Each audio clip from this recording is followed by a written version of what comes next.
جس طرح ڈھال آپ کر دیتے ہیں جنگ میں برستے ہوئے تیروں کے سامنے، تو وہ تیر ڈھال سے ٹکرا کے گر جاتے ہیں اور آپ کو نقصان نہیں پہنچتا، تو روزہ بھی آتش دوزخ سے ڈھال ہے، جہنم کی آگ سے بچانے والا ہے۔ روزے دار کو اللہ کی خاص رحمت نصیب ہوتی۔ ایک حدیث میں آتا ہے کہ روزے دار کو دو خوشیاں نصیب ہوتی ہیں۔ ایک خوشی اسے تب ملتی ہے جب وہ روزہ کھولتا ہے، جب سارے دن کی بھوک اور پیاس کاٹنے کے بعد شام کے لمحے ہوتے ہیں اور پھر روزہ منزل تک پہنچتا ہے، تو کس مسرت اور خوشی اور سرشاری کے عالم میں روزہ دار ہوتا ہے کہ شکر ہے کہ اتنی لمبی اور اتنی سخت گرمی کے ماحول کی شدت کے باوجود اللہ تعالیٰ نے مجھے روح منزل کیا۔ تو اس وقت ایک احساس اس کے ساتھ جڑا ہوتا ہے، اور پھر جب وہ ٹھنڈا اور میٹھا مشروب اپنے کام و دہن میں ٹپکاتا ہے اور وہ ٹھنڈا میٹھا مشروب اس کی رگوں کو تر کرتے ہوئے معدے کی طرف بڑھ رہا ہوتا ہے، اس کی زبان بولے نہ بولے دل اللہ کا شکر ادا کر رہا ہوتا ہے، اس کا ایک ایک عضو بدن رب کا شکرانہ ادا کر رہا ہوتا ہے۔ وہ ٹھنڈا اور میٹھا مشروب رگوں کو تر کرتا ہوا آگے بڑھتا چلا جاتا ہے، لیکن شکرانے کا وہ پیکر بن جاتا ہے۔ وہ ایک مسرت، ایک خوشی کا عالم ہوتا ہے کہ روزہ بھی نپ گیا، سارے دن کی تکلیف بھی کٹ گئی، اور اللہ نے مجھے افطار کے لمحوں تک پہنچایا۔ فرمایا روزے دار کو ایک خوشی تب ملتی ہے جب وہ روزہ کھولتا ہے، وَفَرْحَةٌ عِنْدَ لِقَاءِ رَبِّهِ، اور دوسری خوشی روزہ دار کو تب ملے گی جب روزے کے صلے میں اللہ اپنا دیدار عطا فرمائے۔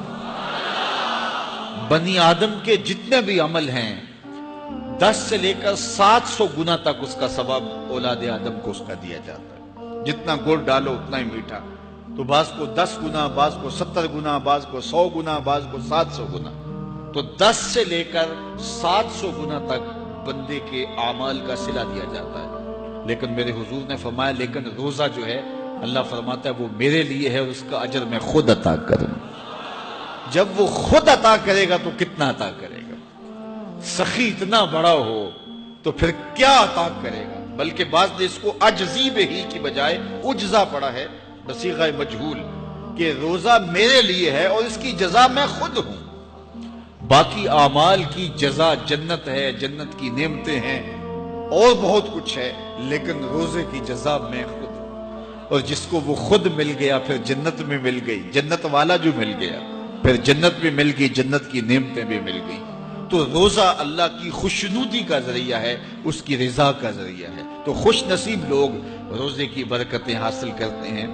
اور ایک روایت میں آتا ہے جب رمضان المبارک کا آغاز ہوتا ہے اللہ اہل ایمان کو، اپنے بندوں کو محبت کی نظر سے دیکھتا ہے، اور اللہ جس کو محبت کی نظر سے دیکھ لے پھر اسے کبھی عذاب نہیں دے گا۔ اللہ اکبر۔ تو یہ روزہ دار کے لیے اللہ کی کرم نوازیاں ہیں، اللہ کی رحمتوں کے اجالے ہیں جو اس کے اوپر برستے ہیں۔ تو میں اور آپ اس ماہ انور کو، اس ماہ نور کو اس طرح سے گزاریں کہ ہمارے اندر کے پاپ دھل جائیں، ہماری غلاظتیں گناہوں کی مٹ جائیں، ہمارا سینہ صاف ہو جائے، ہم اہل ایمان کے لیے کشادہ دل ہو جائیں، ہمیں جو ہے وہ جھوٹ سے، تکبر سے، بخل سے، ریا سے اور دیگر امور بد سے اجتناب کرنے کی عادت پڑ جائے۔ روزہ جو سکھانا چاہتا ہے ہم وہ اس سے سیکھ لیں، اور روزے کی برکات ضبط نفس کی صورت میں ہمیں نصیب ہو جائیں، تو ہم روزے کے بعد بھی، ماہ سیام کے گزرنے کے بعد بھی ایک نئی زندگی لے کر، ایک تازگی لے کر، ایک نور و روشنی لے کر کے جو ہے وہ معاشرے کے، اسلامی معاشرت کے ایک اہم فرد کی صورت کے اندر جو ہے وہ سامنے آئیں۔ تو اللہ اس ماہ سیام کی برکتیں ہمیں نصیب فرمائے۔ ہر سال مہینہ آتا ہے، گزر جاتا ہے، ہم پورا مہینہ بھوک کاٹتے ہیں اور پھر وہاں کے وہاں ہی کھڑے رہتے ہیں، تو پھر ہمیں سوچنا چاہیے، لیکن اگر تبدیلی آتی ہے تو پھر شکریہ ادا کرنا چاہیے۔ آج کی اس تاریخ میں ہم عزم کر کے اٹھیں کہ ہمارا یہ ماہ سیام ہماری زندگی میں ایک سنگ میل ثابت ہوگا، اور ہم ایک نئے باغپن کے ساتھ، نئے عزم کے ساتھ یہ مہینہ گزاریں گے اور ضبط نفس سیکھیں گے اس میں۔